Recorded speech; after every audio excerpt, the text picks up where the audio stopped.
What would you do in this position? You are black, you've got 1 minute 20 seconds on the clock, you're down by a bishop, and the white king is ready to jump in. After black moves the king away, the king is going to come and collect the pawns. So, would you resign here? Many people would, and Wesley So resigned as well in the second game of the second round of FIDE World Cup 25. But he's going to regret it as soon as he reaches his hotel room and switches on the computer to analyze the game. Well, probably he'll realize it during the walk to the room. He missed a very nice idea here that saves black. Let's see. What did he miss?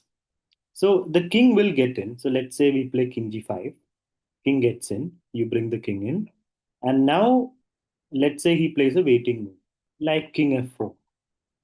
Now the idea is you can give up your h pawn to get the king in, which forces the king in to f3. And now there is this nice idea of king h2 attacking the bishop. Bishop moves away, and king g1. You can't take the pawn because it's stalemate. And even if you move the bishop, I'll still come in, and you can't make any progress here. So the after king e3 he resigned, but if he had played on a little bit, he would have realized it at some point. So whichever way you move and white king gets in, the idea works. The king has to block the bishop's way, and we get in and we go to g1. And the king cannot go away from here. So, for example, if you move away, you lose the game. So you can't do that. So you move the bishop away, king moves, and then still you cannot move away.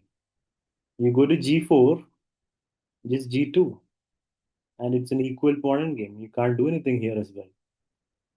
Now, the interesting thing is after king e3, let's say you play king h4 and then king f3 promotes, bishop takes, and then when the king comes in, let's say the king runs to the other side. What about that? Will that be enough? So there, what happens is after g2 takes, the black king is just one tempo behind white, which is not enough for white to win. So you get the king in, king comes in, king comes in, king comes in, takes, king c3, king moves and takes. And in the resulting race, it is just equal. Black even promotes with a check. Actually, that doesn't matter, but basically, black promotes at the same time. And that's a draw as well. So the pawn end game is a draw. And the stalemate idea over there with with giving up the a pawn and get king getting in was also a draw. So a sad end to Wesley So's FIDE World Cup campaign for 2025.